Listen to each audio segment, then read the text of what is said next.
नमस्कार दोस्तों, स्वागत है आपका आपके ही YouTube channel spy trader Hindi में।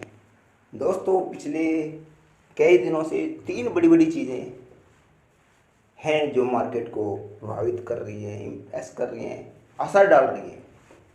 पहला है कोरोना, दूसरा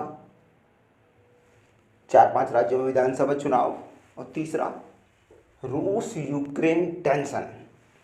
रूस यूक्रेन टेंशन अभी मेजरली चल रहा है। कोरोना काफ़ी हद तक कंट्रोल में आ चुका है।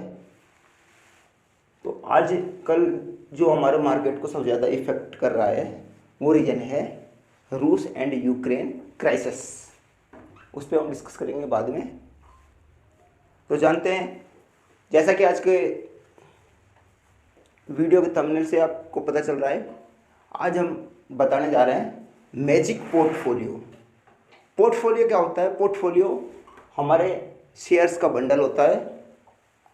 जो शेयर हम खरीदते हैं उन शेयर्स को जो हमारे डीमैट अकाउंट में शो करते हैं उसको कहा जाता है पोर्टफोलियो। पोर्टफोलियो मीन्स हमने अलग अलग तरह के जितने भी शेयर लिए, तो पोर्टफोलियो कैसे बनाएं, लॉन्ग टर्म के लिए कैसे बनाएं। और मेरा जो आइडियल है, मेरा अपना खुद का बता रहा हूँ, जो आइडियल है वो पोर्टफोलियो मैं आपको आज बताने जा रहा हूँ। तो ट्रेडिंग के टाइम दो चीज़ें होती हैं। गिरावट में भी दो तरह के लोग खुश होते हैं। या तो होते हैं वो शॉर्टर बोले तो कुछ आदमी शेयर बेच के पैसा कमाते हैं, कुछ आदमी शेयर खरीद के पैसा कमाते हैं। जो खरीद के पैसा कमाते हैं वो पहले खरीदते हैं फिर बेचते हैं, बट ये होता है उस कंडीशन में जब मार्केट बढ़ रहा हो। दूसरा होता है शॉर्टर्स बेचते हैं पहले और सेम डे खरीद के उसको वापस कर देते हैं। या फ्यूचर ऑप्शन में आप खरीदेंगे तो पहले टाइप के आदमी हो गए शॉर्टर्स, जो इस गिरावट में फ़ायदा लेते हैं। और गिरावट में सबसे ज़्यादा खुश कौन होता है? एक खुश होता है इन्वेस्टर खुश कैसे होता है कि अभी उसको कोई शेयर नॉर्मल मार्केट में या बढ़ते हुए मार्केट में 500 रुपये में मिल रहा है।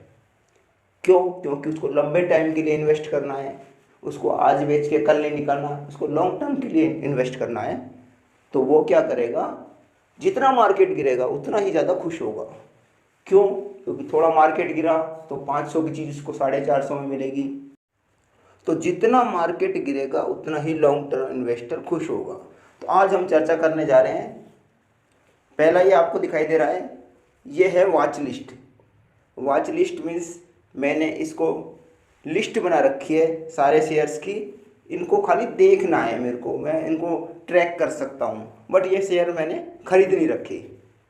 ये दूसरी लिस्ट भी इसी तरह से है। पहला निफ्टी 50, दूसरा निफ्टी नेक्स्ट 50, यानी टोटल निफ्टी के 100 शेयर हो गए इन दोनों लिस्टों में। क्योंकि जीरोधा की लिमिट है कि एक लिस्ट में हम 50 ही कर सकते हैं, इसलिए हमने 50-50 दोनों में कर सकते हैं। तीसरी बना रखी है मैंने वॉच लिस्ट सेक्टर्स की। सेक्टर लिस्ट में bank sector, media sector, metal sector, automobile sector, finance sector, IT sector, FMCG sectors, energy sector, pharma sector, realty sector, in sectors की इंडेक्स की लिस्ट बना रखी है। नेक्स्ट है वॉच लिस्ट। अभी मैं आपको वॉच लिस्ट बता रहा हूँ, ये है leaders watch list. Leaders watch list में क्या होता है कि जो आपको मार्केट के लीडर लगते हैं, हर सेक्टर में से एक एक दो लीडर छांट के आप यहाँ पे रख सकते हैं। अब आता है हमारा फाइनल, जिस सब्जेक्ट पे हमने ये वीडियो क्रिएट किया है। तो हमने यहाँ पे दो वॉच लिस्ट बना रखी हैं। ये वॉच लिस्ट है आज के वीडियो का हमारा मेन पर्पज। पहली वॉच लिस्ट है बाई एंड फॉरगेट। इसमें हमको लॉन्ग टर्म के लिए इन्वेस्ट करना है और जैसे भी आपकी कैपेसिटी हो आप हर महीने हर गिरावट में थोड़ा थोड़ा लगाएं। जिनके पास कम कैपिटल है वो चाहे तो 200, 300, 500, 1000, 2000 रुपये पर मंथ के हिसाब से इसमें लगा सकते हैं। तो इन शेयरों को हमको बेचना नहीं है, इनको सिर्फ खरीदना है, क्योंकि हम इनका बहुत ही बड़ा टारगेट लेने वाले हैं। अब बड़ा टारगेट लेने के लिए हमको पैसेंस रखना होगा और लॉन्ग टर्म के लिए हमको इनमें इन्वेस्ट करना होगा। आप इसको एक छोटी सी एफडी की तरह मान सकते हैं। जैसे कि हम एफडी करते हैं, एफडी में हम क्या करते हैं, एक साथ पूरा पैसा लगाते हैं। लेकिन जिनके पास कैपिटल कम होती है वो क्या करते हैं, आरडी।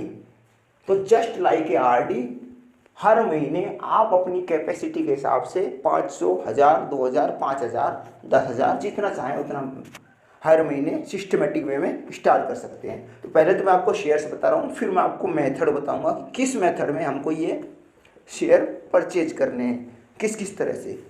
तो आप वीडियो देख के इन शेयर्स को अपनी वॉच लिस्ट में ऐड कर लें और स्टार्टिंग में एक एक शेयर ही इसमें ऐड कर लें। एक एक शेयर आप ऐड कर लेंगे तो इस तरह से ये पोर्टफोलियो में ये ऐसे दिखाई देने लग जाएगा। तो इन शेयरों में है IDFC First Bank, Bank of Baroda, Bharti Airtel, DLF, Godrej Properties, Sunteck, Sobha Realty, PNB, Sun Pharma, हुडको, Exide Industries, Canara Bank, Tata Power, Lupin, IRCTC, ICICI बैंक, SBI, राणा शुगर, BHEL भेल, बैंक ऑफ इंडिया और IDBI। मेरा सजेशन है कि आप पहले इनमें से जो कम कीमत वाले हैं उनका एक एक शेयर खरीद लें। उससे क्या होगा कि ये आपके पोर्टफोलियो में दिखाई देंगे। तो पोर्टफोलियो में दिखाएंगे तो ऑटोमेटिक वहाँ से ट्रैक हो जाएंगे। और दूसरा, आपको बहुत ज़्यादा भी इन्वेस्ट नहीं करना पड़ेगा और आपकी नज़र में बने रहेंगे, क्योंकि वो शेयर कुछ पैसे में या कुछ रुपए में ऊपर नीचे होते रहेंगे तो वो आपकी ट्रैक लिस्ट में डायरेक्ट बने रहेंगे। तो ये शेयर हैं बाई एंड फॉरगेट। आपको खरीदना है और फिर लॉन्ग टर्म के लिए 2 साल, 5 साल, 10 साल के लिए हमको छोड़ देना है। क्यों? क्योंकि हम अपने इसमें एक्स्ट्रा पैसा इन्वेस्ट कर रहे हैं। जैसे कि हम आरडी में करते हैं 500 रुपये महीने या 1000 रुपये महीने, और उसको हम 5 साल के बाद में या 7 साल के बाद में या 10 साल के बाद में हम उसको यूटिलाइज करते हैं। तो ठीक उसी तरह से हम जस्ट लाइक है आरडी। दूसरी वॉच लिस्ट है सिप।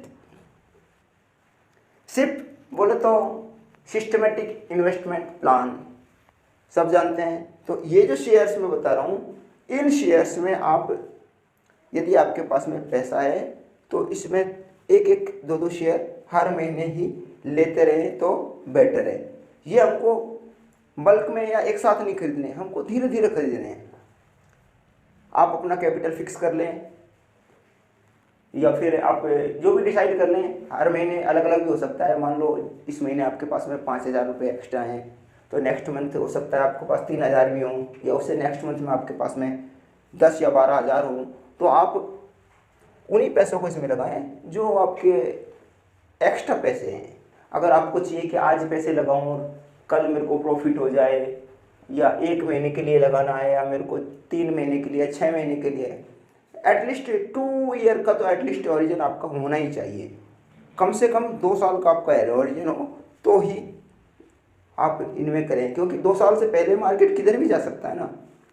तो यहाँ पर हम ये जो शेयर्स हैं, इसमें कुछ शेयर इसमें बाई एंड फॉरगेट में भी आ चुके हैं और इसमें एक्स्ट्रा हैं HDFC, बहुत ही शानदार, TCS, ACC सीमेंट बनाने वाली कंपनी, बजाज ऑटो। बजाज की तीनों कंपनियां ही बेस्ट हैं, बजाज ऑटो, बजाज फिनसर्व और बजाज फाइनेंस। बाटा इंडिया, शू बनाने वाली इंडिया की मानी हुई कंपनी, मारुति, हीरो मोटोकॉर्प और HDFC AMC। HDFC AMC बहुत ही शानदार प्राइस पे आज की डेट में मिल रहा है। तो इसको हम जस्ट डबल के टारगेट के लिए इजीली परचेज कर सकते हैं, इजीली।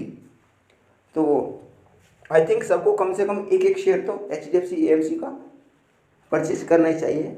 अब नेक्स्ट हमारा इसी में हम ऐड करते हैं ETF, एक्सचेंज ट्रेडेड फंड।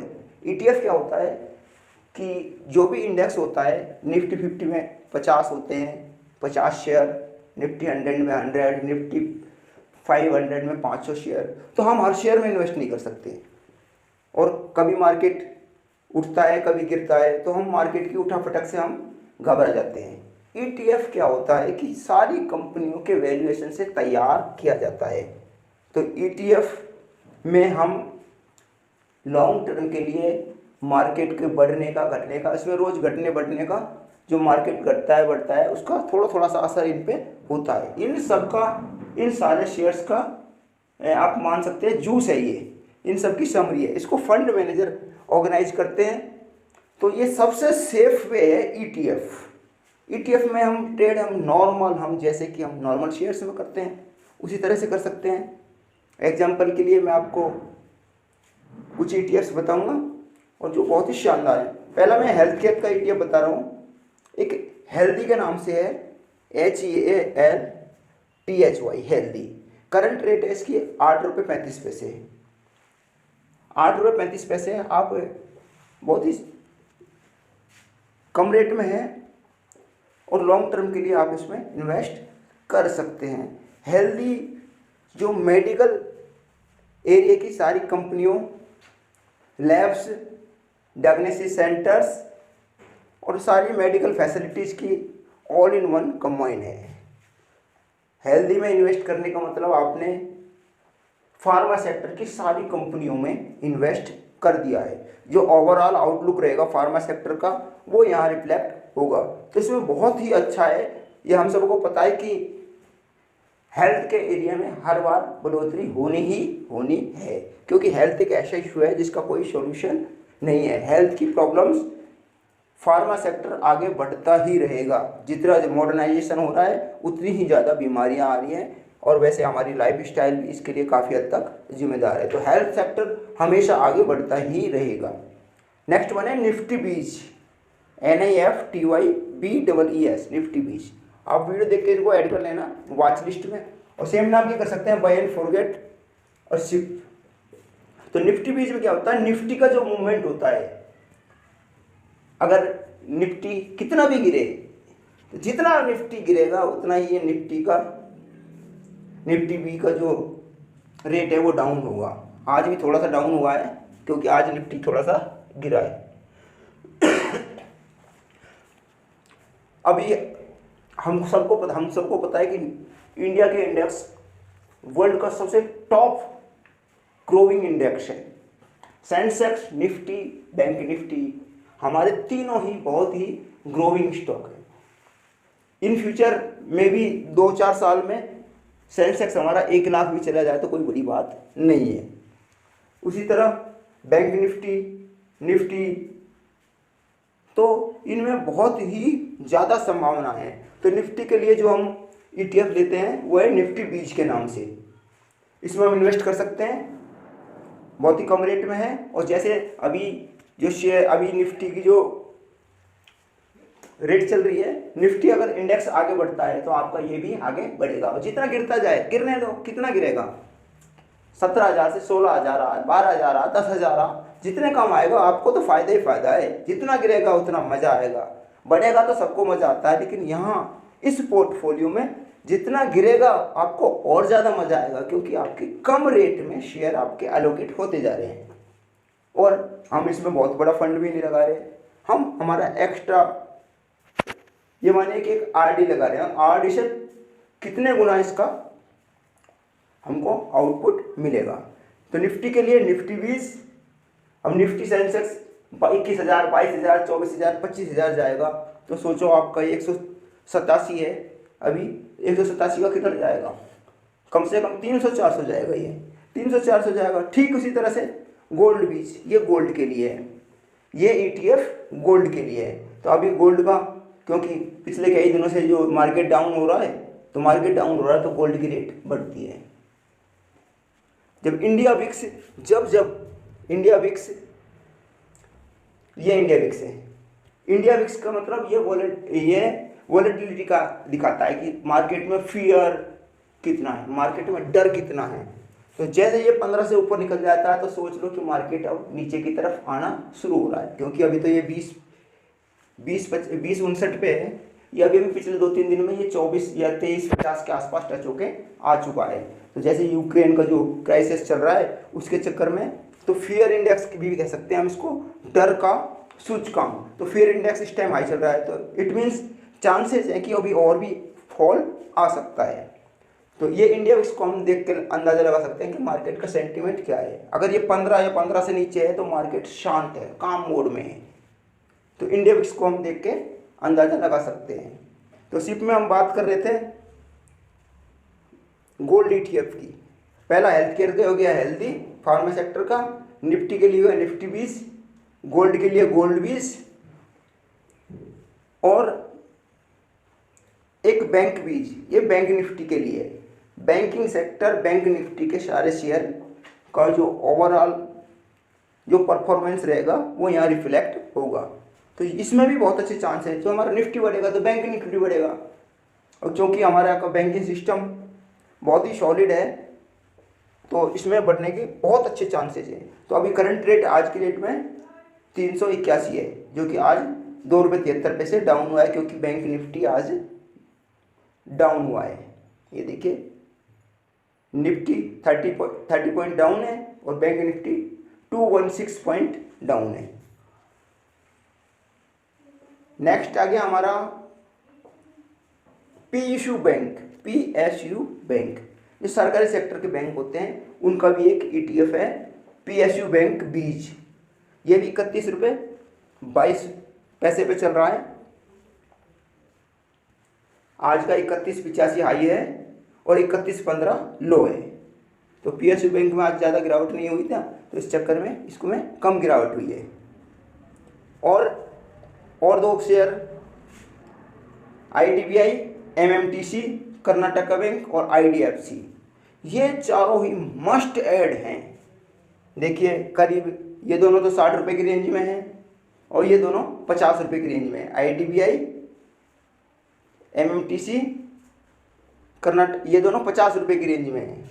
तो अभी भी हमको ऐड कर लेने चाहिए, जितना चाहें आप, जितनी आपकी कैपेसिटी आप उसके हिसाब से ऐड करिए। आप जस्ट एक ऐड कीजिए, नो प्रॉब्लम। और दूसरा है कर्नाटका बैंक और IDFC, ये चारों शेयरों का I think more than double इसका टारगेट हम रख सकते हैं। अब हमने एक एक शेयर मान लो खरीद लिया, तो अब हमको परचेज कैसे करना है और शेयर ऐड कैसे करने हैं उसका मेथड मैं बता रहा हूँ। कि आपके पोर्टफोलियो में, जैसे ये पोर्टफोलियो में आपको एग्जांपल दिखाता हूँ कि पोर्टफोलियो में आप हाँ, जैसे ऐसे ये मान लो कि ये है विप्रो 5.99% डाउन, अभी टोटल डाउन ना ओवरऑल हमारी खरीद रेट से। हमारी एवरेज परचेज है 600 रुपये की और अभी यही है 564। तो सबसे बेस्ट तरीका है ये, आप अपना फिक्स कर लीजिए कि जब भी आपकी खरीद से 5% शेयर नीचे जाए, आपकी खरीद से 5% शेयर जाए, तो आपने जो खरीद रखा है एक शेयर, तो आपको 2 शेयर और ऐड कर देने चाहिए उसमें। अगर 3% नीचे जाए तो एक के साथ में एक शेयर और ऐड कर दो। तो एक अभी करंट कंडीशन में हम क्या करेंगे, 6% के आसपास डाउन गया है, तो यहाँ पे हम एक विप्रो का शेयर और नहीं 2 शेयर विप्रो के और ऐड कर लेंगे। इससे क्या होगा, हमारा एक तो एवरेज डाउन आ जाएगा, ओवरऑल एवरेज डाउन। ठीक इसी प्रकार यहाँ 2% है, तो और तो अभी कोई सा भी परचेज हमारा नहीं बन रहा है। बाकी सिप वाले हैं, उसमें हम हर 3% पे बराबर के शेयर और 5% में अगर पॉसिबल हो तो डबल शेयर छोटी छोटी क्वांटिटी में करें, रिस्क फ्री करें और पैसा वही लगाएं जिसकी आपको नेक्स्ट 4 to 6 मंथ और 1 ईयर और में आपको कोई अर्जेंट ज़रूरत नहीं हो, तो वो लगाएंगे तो आप पीसफुल इन्वेस्टिंग करेंगे और बहुत ही अच्छे से। मार्केट गिरेगा तो भी आनंद लेंगे और बढ़ेगा तो आनंद लेंगे ही। आशा करता हूँ आपको वीडियो पसंद आया होगा। अगर आपका कोई कमेंट है तो आप प्लीज़ कमेंट करें, अपने दोस्तों के साथ शेयर करें। सब्सक्राइब नहीं किया हो तो सब्सक्राइब करें, लाइक करें। थैंक यू, मिलते हैं नेक्स्ट वीडियो में। Thank you.